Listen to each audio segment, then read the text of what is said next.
प्राप्त कर लीजिए, क्योंकि ईरान पर अमेरिकी हमला होने ही वाला है। यह सवाल कि क्या वाकई में आज होगा कि 7 दिन में होगा, यह तो अब ट्रंप जाने, क्योंकि ट्रंप भी चाहते हैं कि मैं प्रिडिक्टेबल ना रहूं भारत की तरह, क्योंकि भारत सरकार भी जब पाकिस्तान पर हमला करने की प्लानिंग कर रही थी ऑपरेशन सिंदूर की, तो दुनिया जिस समय कयास लगा रही थी उस समय नहीं करना था, दाएं बाएं करके करना था। तो ट्रंप को दुनिया ने कैलकुलेट तो कर लिया है कि ये हमला करने वाले हैं, आज करेंगे या रुक के करेंगे मेरी मर्जी टाइप से अमेरिका कर रहा है। आप पूछेंगे कि नहीं, केवल माहौल हो सकता है। देखिए, मैंने आपको इसी तरह से वेनेजुएला की कहानी पर भी सेशंस लंबे समय से देते आ रहा था। वेनेजुएला पर हमला होने वाला है, अमेरिकी आक्रमण होने वाला है, होता है, हो ही जाता है, मादुरो को उठा लिया जाता है।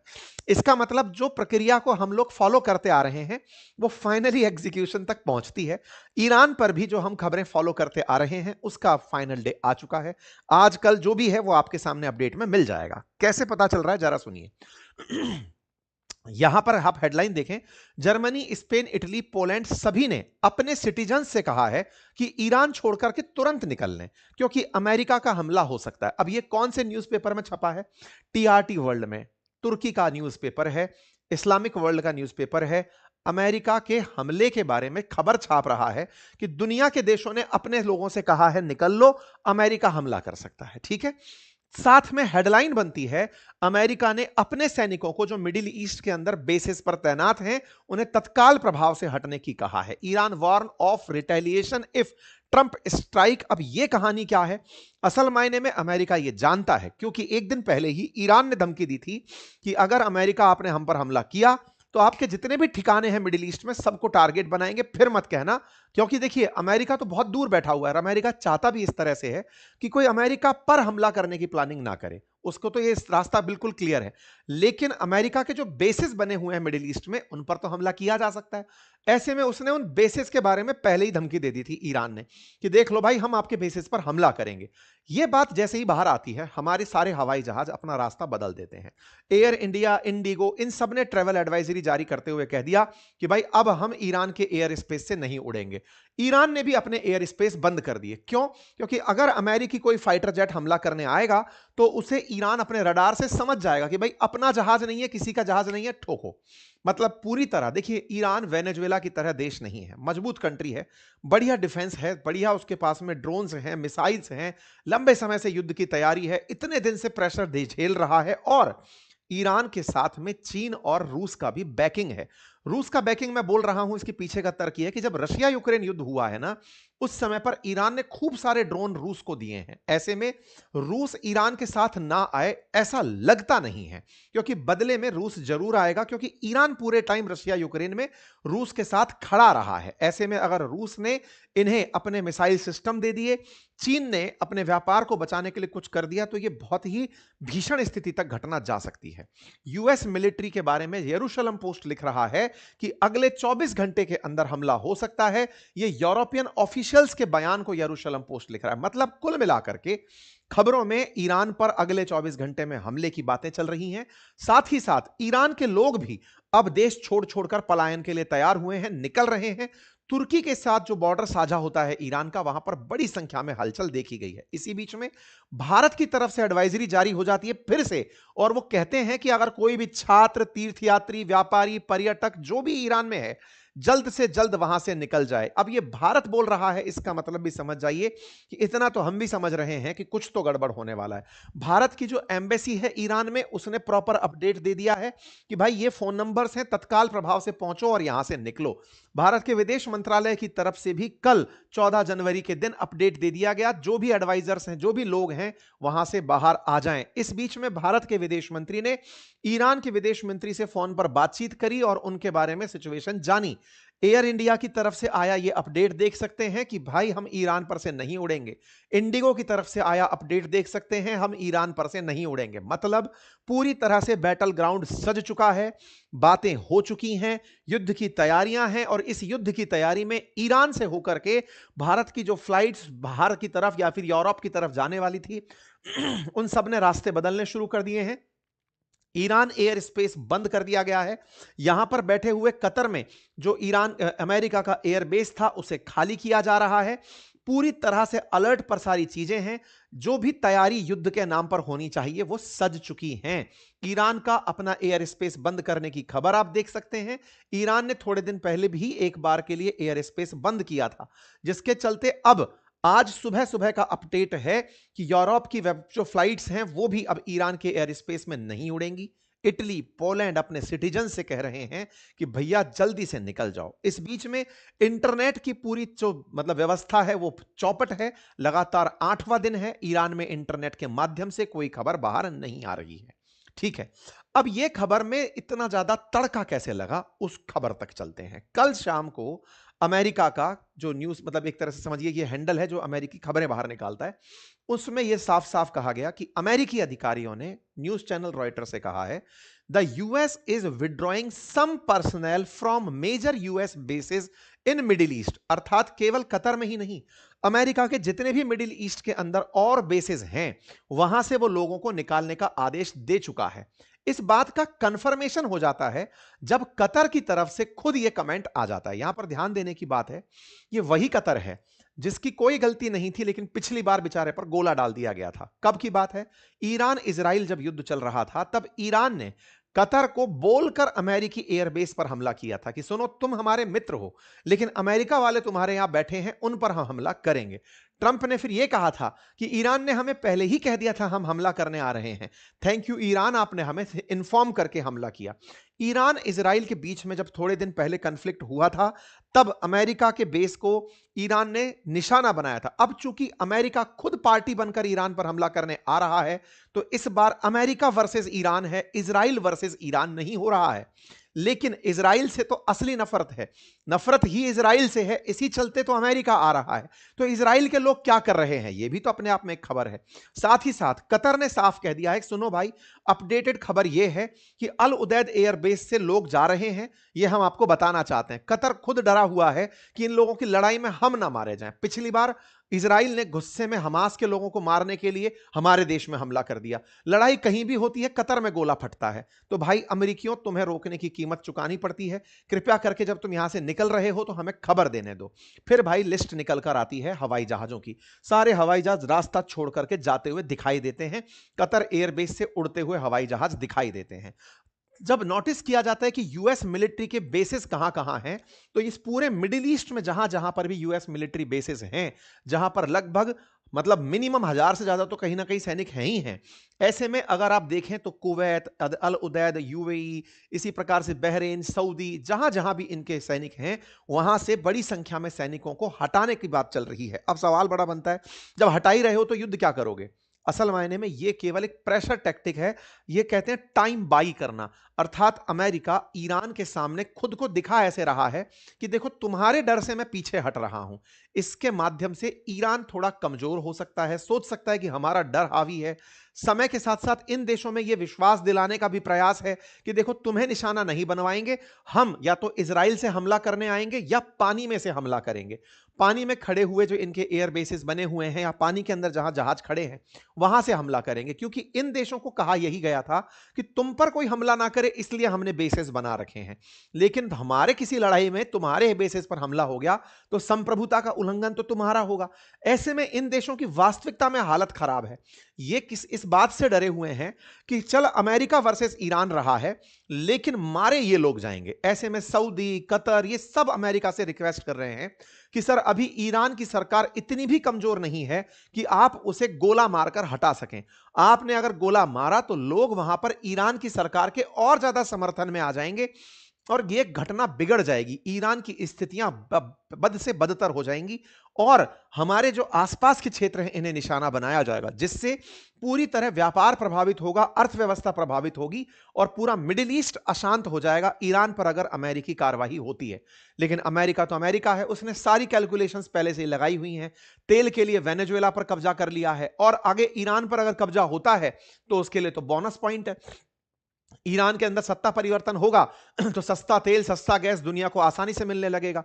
तो अमेरिका तो आगे की सोचकर चल रहा है कि उसे ईरान में सत्ता परिवर्तन करना है। कल को तुम लोग भी पीछे हटते हो तो क्या फर्क पड़ता है, अमेरिका सबको एक जैसा करके बाजार बनाकर छोड़ेगा कि तुम सब तेल बेचोगे, दुनिया में हम जो कहेंगे वो होगा और दुनिया पूरी तरह से हमारी तरह से चलना शुरू करेगी। खैर, सभी प्रयास चल रहे हैं लेकिन सबकी नजर टिकी हुई है कि भाई साहब ये इजराइल वाले क्या कर रहे हैं। अमेरिका अपने लोग तो निकाल रहा है, बाकी लोग कहां हैं।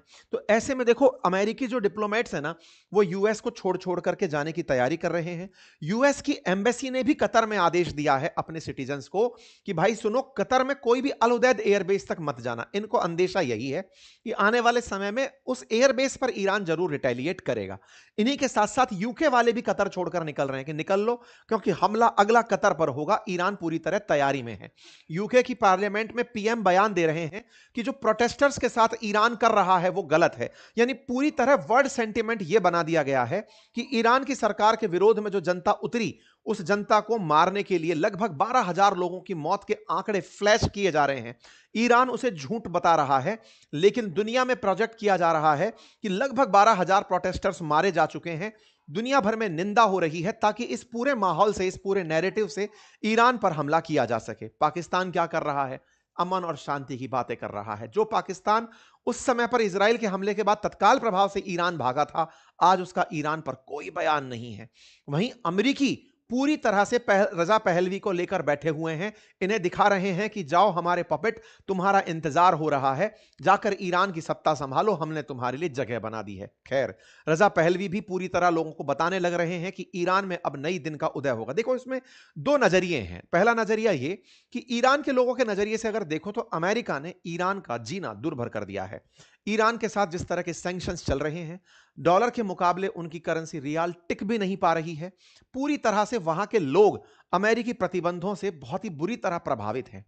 ऐसे में ईरान की सरकार जिस जिद के साथ आगे बढ़ रही है कि हम झुकेंगे नहीं, यह बात सही है, लेकिन इस पूरी बात में जो वहां की जनता प्रताड़ित हो रही है, वो चाहती यह है कि अमेरिका के साथ किन बातों पर, केवल एक जिद कि आपको न्यूक्लियर बॉम्ब बनाना है, और न्यूक्लियर बॉम्ब बनाने के लिए आप अमेरिका के सामने झुकने से इनकार कर रहे हो। अगर बॉम्ब बनाने की बात ही सर्वोपरि है तो कम से कम बॉम्ब को स्थगित कर दो। ईरान को महंगाई से, इन सब से पीड़ित मत होने दो। दुनिया में 193 देश हैं, मुश्किल से 10 देशों के पास न्यूक्लियर बॉम्ब होगा, लेकिन इकोनॉमी तो सारी सरवाइव कर रही हैं। ईरान इस हट को लेकर क्यों चल रहा है? उसे अमेरिका को बर्बाद ही क्यों करना है? ईरान के लोग अब ईरान की सरकार से यह सवाल कर रहे हैं कि भाई हमें पहले जीने तो दो, हमें वो इकोनॉमी तो बनने दो जो सऊदी बनकर बैठ गया, यूएई बनकर बैठ गया, कतर बनकर बैठ गया।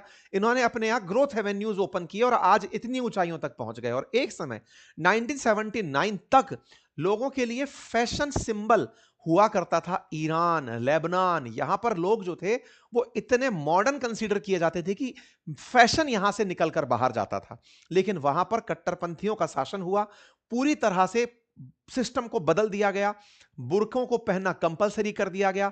ऐसे में कट्टरपंथ का जब जब इस्लामिक तरीके से वहां पर राज होने लगा, ईरान पश्चिमी देशों से कटने लगा। परिणाम यह निकला कि अब ईरान को बाई फोर्स बदलने का प्रयास किया जा रहा है, क्योंकि इसकी इन पॉलिसियों के चलते अमेरिका यह मानता है कि ईरान के लोग स्वतंत्रता फॉलो नहीं कर पाते। और दुनिया में डेमोक्रेसी बांटने वाला कौन?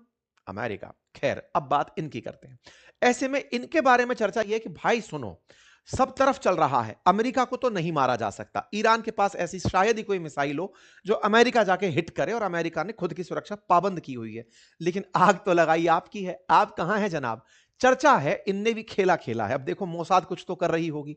चर्चा है कि नेतन्याहू का जो हवाई जहाज है ना, वो उड़ करके ग्रीस गया है। ग्रीस में ये पहले भी गए थे। कहा जाता है कि जब भी ईरान का कोई हमला हो रहा होता है तो अक्सर नेतन्याहू का एक जहाज ग्रीस निकल लेता है। अब ये कयास है बाजार के। ये कहा जाता है कि इजराइल ने ऐसे समय पर अपने आप को एक और बेस दिला रखा है ग्रीस में। ग्रीस पर ईरान हमला नहीं करता है और नेतन्याहू निकल लेते हैं, सेफ्टी एग्जिट ले लेते हैं। ऐसी मीडिया रिपोर्ट्स आती हैं। ये इजराइल का जहाज है जिसका ट्रैक दिखाई पड़ता है, इजराइल का ये नेतन्याहू का जहाज है जिसके बारे में पता चलता है कि ये ग्रीस की यात्रा पर निकल लिया है। मतलब ये अपनी जगह बदल रहे हैं। इजराइल पूरी तैयारी कर रहा है कि होगा तो सही हमला और हम पर भी हो सकता है। ऐसे में जो आयरन डोम करके इनका सिस्टम है उसकी बैटरीज को रवाना किया जा रहा है। सब तरफ रिपोर्ट्स में है कि आयरन डोम इजराइल में सब तरफ सक्रिय कर दिया गया है, यात्रा में दिखाई दे रहा है। तुर्की ईरान के अंदर बैठे लोग क्या कर रहे हैं? ईरान में बैठे लोग, ये अपडेट है, ईरान के अंदर लोग अब तुर्की वाले बॉर्डर पर जा रहे हैं। तुर्की के बॉर्डर पर जाकर के आप अगर नोटिस करें तो ये ईरान है और ये तुर्की से बॉर्डर साझा करता है। इस बॉर्डर की तरफ ये लोग प्रस्थान कर रहे हैं कि अगर तेहरान पर हमला हुआ तो हम सबको नुकसान ना हो, तो चलो तुर्की में चल के राहत ले लेते हैं। अरब देश क्या कर रहे हैं? अरब देश ट्रंप से कह रहे हैं कि सर ईरान पर हमला मत करो, इनकी सरकार अभी भी मजबूत है, खत्म नहीं होगी और स्थिति बहुत बिगड़ जाएंगी। कह रहे हैं इजराइल भी यही सलाह दे रहा है। इजराइल कह रहा है कि जो वेनेजुएला में किए हो ना, कुछ वैसा कर लो, इनके सरकारी लोगों को मार दो, जनता को और उग्र उग्र कर दो, जनता को ही पलटने दो, आप एंट्री मत करो, अदरवाइज बहुत ज्यादा सैन्य दिक्कत खड़ी हो जाएंगी। लेकिन यहां तो ईरान एकदम कमर कस के बैठा है कि अमेरिका तू एक गोला फेंक के दिखा, मैं तेरे जितने तबाही मचाऊंगा ना आसपास पूरी दुनिया में। ईरान को पता है कि अमेरिका ने इन सारे देशों को, जीसीसी के लगभग देशों को पाला हुआ है, चाहे कतर हो, बहरीन हो, यूएई हो, सऊदी हो, इन सबको बोले बेटा तुम तो फेंकोगे गोला वहां से, मैं इन सब के साथ, क्योंकि अल्टीमेटली तुम सब जगह से मुझ पर हमला करोगे, तब ये देश ये कहेंगे कि अमेरिकी बेस से हमला हुआ है, हमने नहीं किया है, तो बेटा मैं बदला वैसे ही लूंगा और मैं इन पर सीधा गोला मारूंगा। ऐसे में ईरान के अंदर तैयारी क्या चल रही है? सरकार अपनी तरफ से झंडे जला रही है अमेरिका के, और वीडियोस चलाए जा रहे हैं कि ट्रंप सुनो, पिछली बार तो तुम्हारे गोली लगते लगते बच गए थे तुम, इस बार नहीं बचोगे, तुम्हें तुम्हारे देश में घुसकर मारेंगे। तो ईरान के अंदर जो जनता है ना, वो लाखों की संख्या में सरकार के समर्थन में सड़कों पर घूम रही है कि एक बार तुम निशाना बना के दिखाओ, निशाना हम तुम्हें बनाएंगे। ऐसे में अब ईरान की तरफ से भारत को संदेश भेजा गया है, कहा गया है कि देखिए वो वाली बात है, लेवल सबका निकलेगा। ईरान बोल रहा है कि जो भी देश चुप हैं, यहां पर ध्यान रखने वाला है, these policies will sooner or later affect all countries regardless of their size और इकोनॉमिक पावर। इनका कहना है कि जैसे अमेरिका ने अभी 66 यूएन और मतलब गैर यूएन के गठबंधन से अपने आप को बाहर निकाला, दुनिया में जिस तरह से यूनिलैटरली वो आगे बढ़ता चला जा रहा है, आज जो लोग साइलेंस हैं या फिर इनएक्टिव हैं, वो जो देश चुप हैं, वो ये ना समझें कि वो घटना उससे चिंता से दूर हैं, कभी ना कभी उनका नंबर भी आएगा। और ये बात सच भी है। ये कहीं ना कहीं लोग इस बात से अब वास्ता भी रखने लगे हैं कि जिस तरह से अमेरिका पहले वेनेजुएला पर जैसे ही हमला किया, जैसे ही मादुरो को निकाला, उसके बाद और ज्यादा आक्रामक हो गया, ग्रीनलैंड के लिए हमले की प्लानिंग कर चुका है। उस पर भी मेरा सेशन अभी अपनी पाठशाला पे थोड़ी देर में आ रहा है। ऐसे में ग्रीनलैंड पर प्लानिंग हो चुकी है, ईरान को बदलने जा रहा है। ये जितना एग्रेसर होकर जा रहा है, इससे आप समझिए कि अगला टारगेट इसका ब्रिक्स कंट्रीज होंगी। ब्रिक्स कंट्रीज में ये साउथ अफ्रीका की सरकार बदल सकता है, ब्राजील की सरकार बदल सकता है, इंडिया में भी कुछ ना कुछ ऐसा कर सकता है कि जो इसको चाहिए वो करने का प्रयास में रशिया के साथ व्यापार के नाम पर खूब सारा 500% टैरिफ एग्जीक्यूट कर सकता है कि करा दो। सुप्रीम कोर्ट तक अब ट्रंप के प्रभाव में चल रही है। कल टैरिफ के ऊपर फैसला आना था, उसे स्थगित कर दिया सुप्रीम कोर्ट ने कि नहीं नहीं ठीक है, बाद में फैसला दे देंगे। मतलब इस समय अमेरिका और ज्यादा एग्रेसिव हो गया है। एक घटना के बाद में ट्रंप का मिस्टर पीस का खिताब दिमाग से उतर गया है कि जब शांति में तुम नोबेल नहीं दिए तो अब मुझे अशांति फैलाने दो, कम से कम इसमें तो श्रेष्ठ होने दो, अमेरिका का सबसे श्रेष्ठ राष्ट्रपति बनने दो। शांति के नाम पर मैं नोबेल पीस पुरस्कार मांग रहा था, तुम नहीं दिए, मैंने 8 युद्ध रुकवाए, अब मैं 8 युद्ध करवाऊंगा, उसके बाद बताना कि मैं सबसे बढ़िया हूं कि नहीं, मुझे श्रेष्ठ बनना है। ठीक है, तो ऐसे में ट्रंप लगातार सक्रिय हैं। अच्छा, ईरान में क्या था कि जो प्रोटेस्टर्स हैं ना, उनको देखते ही गोली मारी जा रही थी, लेकिन सिंबॉलिक रूप से गोली मारने के बाद पता नहीं चल रहा कौन मर गया, लेकिन पूरे देश को बताने के लिए कि देखो ईरान के अंदर प्रोटेस्ट के जो चेहरे हैं उन्हें सरेआम फांसी दी जाएगी, वो काम भी जारी था। ऐसे में ईरान के अंदर प्रोटेस्टर्स को फांसी देने के नाम पर ट्रंप बौखला जाते हैं। 26 साल के एक प्रदर्शनकारी को फांसी की खबर जब बाहर निकलकर आती है तो अमेरिकी राष्ट्रपति का ट्वीट आता है, कहते हैं कि ईरान के राष्ट्रभक्तों ध्यान रखो, अपना प्रोटेस्ट जारी रखो, टेक ओवर योर इंस्टीट्यूशन, सब तरफ जितने भी संस्थान हैं उन पर छा जाओ, save the name of the killer and abusers, जो तुम्हें मार रहे हैं या तुम्हारे साथ जो यातनाएं दे रहे हैं उनके नाम सुरक्षित रखो अपने साथ। They will pay a big price, I have cancelled all my meetings with Iranian officials until the senseless killing of protesters stop, जब तक ये किलिंग नहीं रोक देते तब तक मैं अब ईरान से बात ही नहीं करूंगा। हेल्प इज ऑन इट्स वे, यानी कि आपके लिए मदद पहुंच रही है। ये वाली लाइन जब इन्होंने बोली ना, उसके बाद में माहौल गर्मा गया कि इसका मतलब युद्ध होने जा रहा है। ये हेल्प इज ऑन इट्स वे से ही तो सारा माहौल बना। मेक ईरान ग्रेट अगेन कह के इनका ट्वीट आता है। आज सुबह सुबह फिर ये बात बोलते हुए दिखाई देते हैं कि हमारे कहने पर ईरान ने, अभी तक तो हमारी सूचना यह है कि फांसी टाल दी है, बाकी चीजों पर मेरी कोई प्रतिक्रिया नहीं है। ये अक्सर करते हैं। आपको याद होगा तो जब G7 की बैठक कनाडा में थी, तब ईरान इजराइल चल रहा था, अमेरिका को B2 बॉम्बर भेजने थे।